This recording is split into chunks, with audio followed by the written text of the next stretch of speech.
Hi there. In order to use the file, in case you're using 2016 Excel version and above, please go ahead and enable the macro. But before you can enable the macro, you may want to right click on this, go to properties, or click on show more option. So then go to properties, it's all the same. Then click on unblock, click apply, and OK. Now please open the file. As soon as you open the file, it'll allow you to enable the macros. So I'm gonna go ahead and bring in the file here.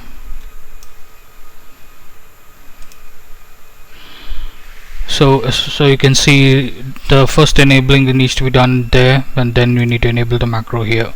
So in order to use the file, come to the list sheet, and then you can go ahead and change any of the options, and the drop downs are here. Now these drop downs are actually coming in for the respective sheets. So for example, if you see these opportunity stages, these are the stages where you have the drop down, and then when you kind of scroll down again, these are your blockers. If there's anything that you want to update, that again comes from this particular list. And then wherever you just keep scrolling down to the right, and then check out what is needed further. So for example, these are some of the customers, sample data, I would say. So just because, so for example, let's say you have a different thing. So for example, final sign off, let's put it that way, final sign off. So if you go ahead and change this, you can still see that the leads are, for example, the upsells what we were looking for, right? So at the moment, that the data already selected will not change, so which means that only the drop down will have that option. So you may want to go ahead and click on that option, and then only then your dashboard will get reflected. Now in order for you to see any changes that you've done, come to the dashboard, click on refresh, then it'll automatically go ahead and click refresh, and it'll ask so you can see final sign off is right here. So it's the dashboard works in such a way that it is what you see is what you get, meaning whatever data that you have here is what you have here. In case you don't have a data, the data will not be shown in this thing.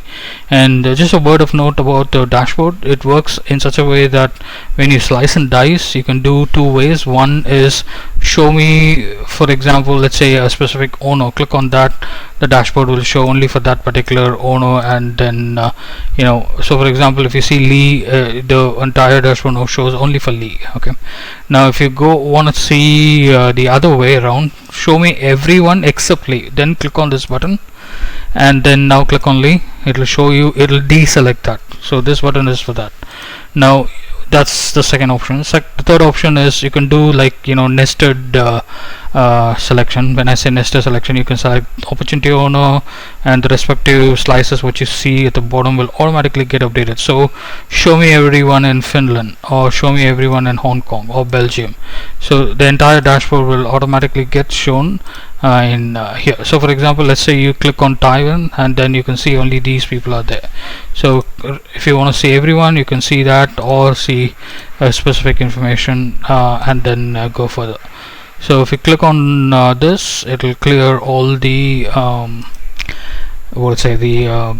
the filters, and it will show you the entire dashboard. Now when you come down to the right, you can see all of these charts are actually getting populated from these values. So you can see these values as well on the right. It'll give you a high level perspective of what you wanted. Okay, let me know if there's any other queries that you have. I'll be happy to assist. Just drop a note. I'll go from there. Thank you.